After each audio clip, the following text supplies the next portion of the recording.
Hey guys, Pete here. Today I'm going to explain the protomolecule from the Expanse. Remember poor Julie Mao slumped against the wall in her room at the Blue Falcon Hotel on Eros? Good old patient zero. At least for all the protomolecule related stuff that happened in the Sol system after that. Much of that is what this video is about. But we'll also dive a little deeper to better understand how she ended up in that situation. Specifically, what caused this chain of events, i.e. the protomolecule. What exactly that is, at least as much as we're able to understand it, where it came from, and who was responsible for creating it. This mystifying blue substance is at the heart of the events that shape the story of the Expanse. There is a lot to tell, which I will try to keep simple, and I would say this is the perfect time, because the first phase of how it shapes things more or less concludes with the appearance of the ring gates and station out there beyond Uranus. For the spoiler warning, I'm making this video before Season 5 comes out as a reader of all the books and novellas in the Expanse series. But since this is the type of video that you might wander into at any point during your journey through the series, I'm going to introduce the information in the order we learned it in the story. Season 1 stuff first, then Season 2, and so on. That way you can tap out of the video if it starts getting ahead of what you've seen.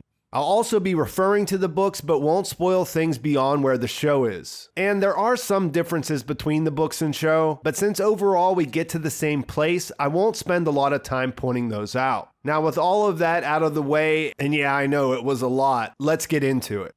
What is the protomolecule then? The best description comes from an in-world explainer / corporate presentation to the board of directors from Protegen scientist Anthony Dresden. In a video feed that's found in the first book, he explains that the protomolecule is not in itself a living thing, but a set of free-floating instructions designed to adapt to and guide other replicating systems. To put things in context, he made this feed 2 years before Eros. And essentially it's his pitch for that and for continued experimentation. The protomolecule itself was discovered on Saturn's moon Phoebe. 8 years before the beginning of the series, Mars was exploring this little ice moon, essentially surveying the resources that were available there. In that process, they discovered some anomalies. They found some things that didn't exactly make sense. And so they entered into a partnership with an Earth Corp called Protegen to outsource some of the work to figure out what was going on there. They set up a joint long-term research facility, and Protegen, led by Dresden, made several discoveries about the protomolecule. They figure out that it's extrasolar, that it came from somewhere outside of our solar system, and that it is actually technology. It was made by something. It is, in fact, the first technology of genuinely extraterrestrial origin.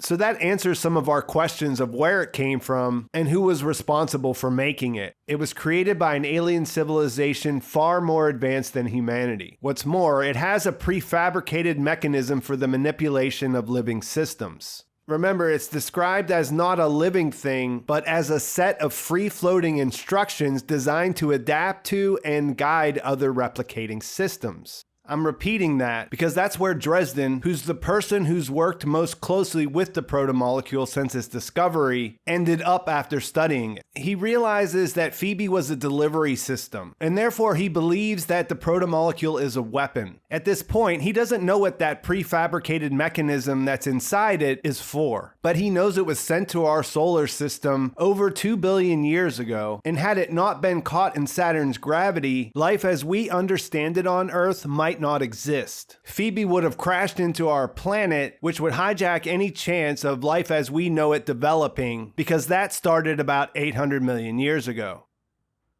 Now this video isn't about Dresden, but there is some things you need to know about him. Besides the fact that he works for Protegen, and that's owned by Mao Kwiatkowski Mercantile, which is why we see him answer to Jules Pierre, he also has some strange personal beliefs. Most importantly, he thinks that empathy is a real setback for humans, essentially that it gets in the way of doing the kind of research necessary to prepare for the showdown that's coming from this alien civilization who sent the protomolecule on Phoebe. He uses a process on himself and his researchers that uses magnets to turn off the part of their brain that processes empathy, creating ready-made sociopaths. In the show, we get this information from Cortazar when he's being held prisoner after they raid the laboratory on Ta Station. So Dresden is aggressively doing experiments on Phoebe. Eventually, he kills the Martian scientists there. Samples of the protomolecule are taken away. They're transported on the Anubis. Eventually, Phoebe and the research station are destroyed. So those samples on the Anubis are all that's left of the material.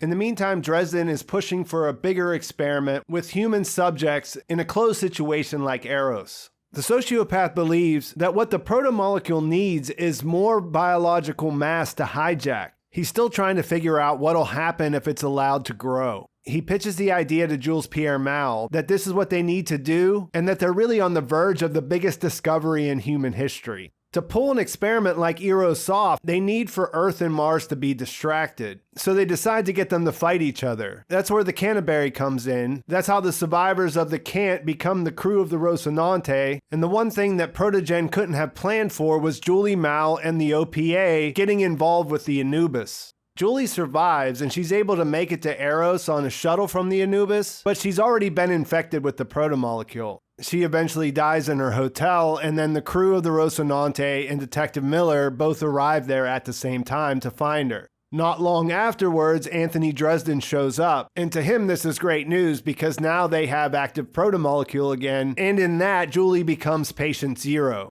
Protegen is then able to move on with their experiment. They're able to infect the population of Eros. They're able to speed things up using radiation and to feed the protomolecule a huge amount of biomass. And they set up their laboratory on TOS Station to study the results. By the end of season 1, we pretty much understand that the protomolecule acts as an infectious agent, and we start to see how that affects life. It can infect humans on contact. We hear Dresden say that it can't be transmitted through the air, but if it's wet, don't touch it unless you want something amazing to happen. They presume that it was created to hijack single-celled organisms, but by testing it on animals and humans, they realized that it can adapt to multicellular life as well. And in the first half of season 2, we start to see what happens when it gets inside a human, how it affects the host, and how it eventually spreads.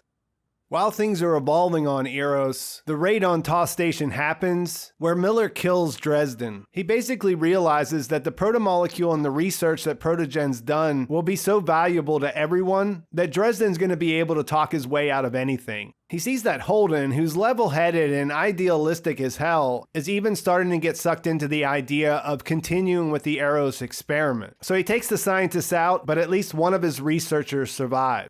The crew of the Rossi, Fred Johnson, and Miller come up with a plan to get rid of Eros, to use the Mormon generation ship the Nauvoo to redirect it into the sun. When they try to do this, we get to see what the protomolecule is capable of when it has the time to alter the building blocks of a large number of hosts. We get the impression that it creates something that functions as a hive mind. It integrates with what's available to repurpose, in this case the Eros station, and can take control, manipulating things in a way that's unexplainable to us. The protomolecule was able to maneuver Eros out of the path of the Nauvoo, and then it started accelerating towards Earth. This appeared to be it following through with that prefabricated mechanism, and it seemed as though it was carrying out its prime directive to hijack life on Earth. Miller ended up trapped on the station, and he thought that maybe since the outbreak started with Julie Mao, that her consciousness might still be in the system somewhere. And I have to explain that what happens here isn't necessarily explainable yet at this point in the story. We're going to learn more about all of this stuff later. But basically what we see is that he goes back to where Julie died, and he is able to make contact with her imprinted consciousness. He believes that she's trying to go back home, and he manages to convince her that she can't do that it would kill billions of people. Instead, he gets her to head to Venus. And we watch as the station crashes into the planet's surface. Turns out that this wasn't the only experiment going on. Protegen was also infecting humans on Io in an attempt to create super soldiers. While this takes up a lot of story time in the back half of the second season and the first half of season 3, the big takeaway from this is that yes, they are able to infect humans, they are able to create hybrids, but they can't use them for their purpose because they can't control them. So at least at this point in the story, this whole idea of hybrids is just a failed experiment. A few of the things that we learn from them is that they continue to evolve, they're always in search of more energy, and like everything else protomolecule related, they seem to be in communication. In other words, they're a part of the bigger hive mind. So on Venus, after Eros crashed on the surface, the protomolecule went back to its work. It began changing the planet. Everyone looked on, wondering what it might be doing. We saw the science vessel, the Arbogast, try to get close. It was broken down into all of its components, down to the nuts and bolts and screws. Everyone on board died, and all the components of the ship and their biomass was absorbed into the planet. The protomolecule continued to build for several months. Eventually, we saw this squid-like structure emerge from the surface. It traveled out to the edge of the solar system, beyond Uranus, where it created a ring that's 1,000 kilometers across.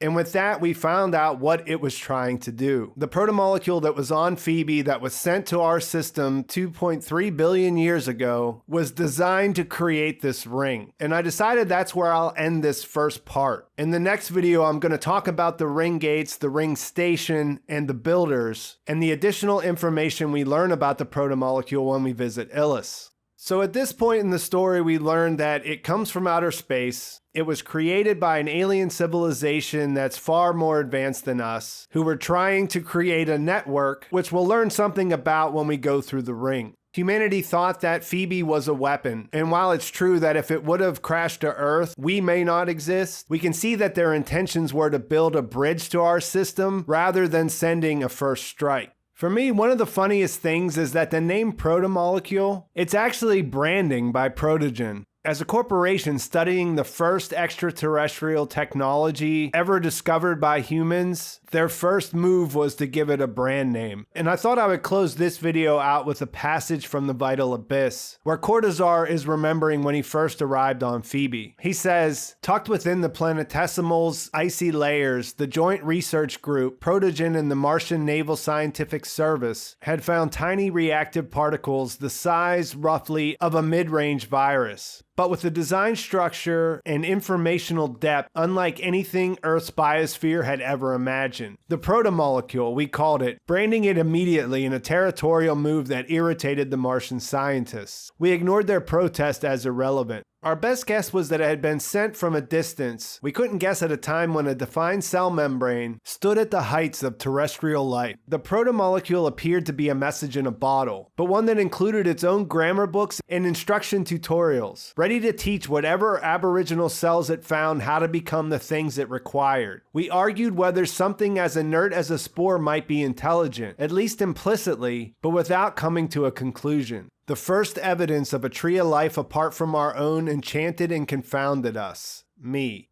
So the universe reaches out. Something we don't understand sends something we can't comprehend. Humanity thinks of it as a weapon, and the different factions inside the Sol system nearly destroy each other as they try to control its power. In the end, the only remaining sample from Phoebe winds up with Fred Johnson after Naomi wasn't able to destroy it. The opening of the ring gates in Season 3 changes everything again, and I'll get into all of that in the next part of this series, which will be coming soon. So I'm going to leave it there. If you have any questions, make sure you leave them in the comments. I'll try to answer everything I can. Let me know what you think about the protomolecule and how it shaped the story so far. If you have ideas about where things will end, be sure to leave those as well, your protomolecule theories. If you've read ahead in the books like I have though, please mark anything that's related to future book spoilers.